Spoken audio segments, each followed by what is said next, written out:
Hello doctors, welcome back to our channel ग्रामेडिकल। दोस्तों, आज 25 जुलाई है और आप सभी नीट पीजी 2026 के एस्पिरेंट्स को ये पता है कि आज से एनबीएमएस की एडिट विंडो ऑफिशियली ओपन हो चुकी है, जो 28 जुलाई तक अवेलेबल रहेगी। एंड सबसे पहले उन सभी कैंडिडेट्स को कॉन्ग्रेचुलेशंस जिन्होंने अपना एप्लीकेशन फॉर्म बिना किसी मिस्टेक के सक्सेसफुली फिल कर दिया था। अगर आपसे कोई भी एरर नहीं हुई है तो ये बहुत ही अच्छी बात है, लेकिन अगर फॉर्म भरते वक्त आपसे छोटी या बड़ी कोई भी मिस्टेक हो गई है तो ये एडिट विंडो आपके लिए सबसे इंपॉर्टेंट अपॉर्चुनिटी है। दोस्तों, आज की इस वीडियो में हम नीट पीजी 2026 की एडिट विंडो से जुड़ी A to Z her important बात डिटेल्स में डिस्कस करेंगे।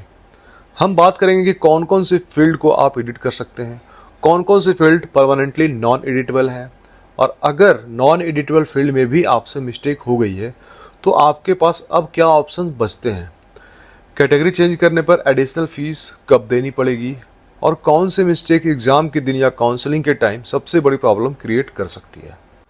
एंड सबसे इंपॉर्टेंट बात यह है कि ये फाइनल करेक्शन विंडो है। इसके बाद एनबीएमएस आपको दोबारा करेक्शन का मौका नहीं देगा, इसलिए इस बार किसी भी तरह की जल्दबाजी बिल्कुल मत करिएगा। हर डिटेल्स को ध्यान से वेरीफाई करिए, हर डॉक्यूमेंट्स को क्रॉस चेक करिए और हर फाइनल सबमिट करने से पहले एक बार पूरा फॉर्म जरूर रिव्यू करिएगा, क्योंकि एक छोटी सी मिस्टेक भी बाद में बहुत बड़ी प्रॉब्लम बन सकती है। इसलिए मैं आपसे यही कहूंगा कि वीडियो को लास्ट तक जरूर देखिए, क्योंकि हो सकता है जिस पॉइंट को आप इग्नोर कर देते हैं वही पॉइंट बाद में आपके लिए सबसे बड़ा इशू बन जाए। तो चलिए बिना किसी देर किए शुरू करते हैं आज की वीडियो को। और अगर आप हमारे चैनल ग्रामेडिकल पर नए हैं तो चैनल को सब्सक्राइब जरूर कर लीजिए और बेल आइकन को भी प्रेस कर दीजिए, ताकि नीट पीजी काउंसलिंग और एनबीएमएस की कोई भी ऑफिशियल अपडेट आपसे मिस ना हो। अब सबसे पहले समझते हैं कि एडिट विंडो आखिर होती क्या है और इसका पर्पस क्या है। एनबीएमएस हर साल एक करेक्शन विंडो प्रोवाइड करता है, जिसमें कैंडिडेट्स अपने एप्लीकेशन फॉर्म में हुई मिस्टेक्स को फाइनल सबमिशन के बाद भी लिमिटेड फील्ड्स में करेक्ट कर सकते हैं। इस साल ये एडिट विंडो 25 जुलाई से 28 जुलाई तक ओपन रहेगी और यही आपका लास्ट करेक्शन अपॉर्चुनिटी है। अब सबसे बड़ा सवाल, कौन कौन से डिटेल्स आप एडिट कर सकते हैं। अगर आपसे date of birth, gender, father's name, mother's name, category या किसी और एडिटेबल फील्ड में मिस्टेक हुई है तो एडिट विंडो के दौरान आप उन्हें करेक्ट कर सकते हैं। फॉर्म का एडिटेबल पार्ट दोबारा अनलॉक हो जाता है और जब तक आप फाइनल सबमिट नहीं करते हैं तब तक आप मल्टीपल टाइम्स चेंज भी कर सकते हैं, लेकिन फाइनल सबमिट के बाद वही डिटेल्स फाइनल मान ली जाएगी। अब बात करते हैं सबसे इंपॉर्टेंट सेक्शन की, कौन कौन से फील्ड को एडिट नहीं किया जा सकता है। एनबीएमएस के अकॉर्डिंग कुछ डिटेल्स परमानेंटली लॉक्ड रहते हैं। इनमें शामिल है कैंडिडेट नेम, आपकी nationality, mobile number, email ID, correspondence address, test state, preference. इन फील्ड पर आप कर्सर भी नहीं ले जा पाएंगे, क्योंकि ये कंप्लीटली नॉन एडिटेबल होगी। और इन सब में सबसे ज्यादा क्रिटिकल है कैंडिडेट नेम। अगर आपके आधार कार्ड, 10th मार्कशीट और एमबीबीएस डिग्री सर्टिफिकेट में नेम अलग अलग लिखा हुआ है और आपने गलत नाम के साथ फॉर्म सबमिट कर दिया है तो ये एग्जाम डे पर आइडेंटिटी वेरिफिकेशन के टाइम प्रॉब्लम क्रिएट कर सकता है। इसलिए नेम को कभी भी लाइटली मत लीजिए। सो अगर नॉन एडिटेबल फील्ड में ही मिस्टेक हो गई है तो क्या करें। सबसे पहले पैनिक मत करिए। अगर मिस्टेक्स फादर्स नेम या मदर्स नेम जैसे डिटेल्स में है तो काउंसलिंग के टाइम कई केसेस में एफिडेविट या सपोर्टिंग डॉक्यूमेंट्स के थ्रू इश्यू को रिजॉल्व किया जा सकता है।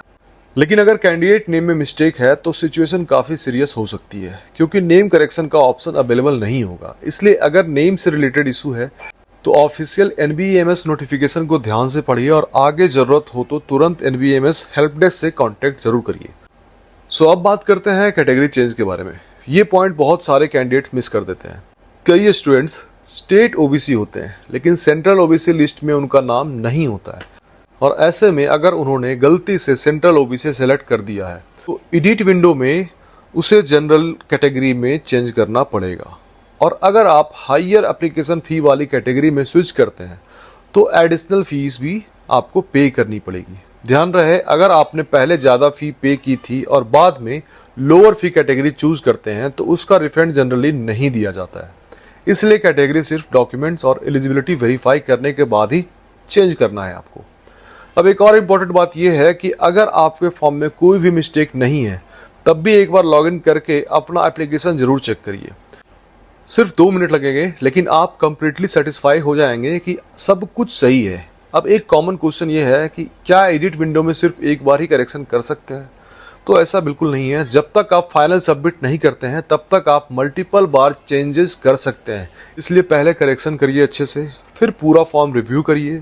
अगर कहीं और मिस्टेक्स दिखे तो उसे भी करेक्ट करिए। अब जब 100% सेटिस्फाई हो जाए तभी आपको फाइनल सबमिट बटन दबाना है। लास्ट डे का वेट बिल्कुल मत करिए। सर्वर लोड या टेक्निकल इश्यू की वजह से अननेसेसरी रिस्क लेने की कोई जरूरत नहीं है। सो एक बार क्विक चेकलिस्ट को चेक कर लेते हैं।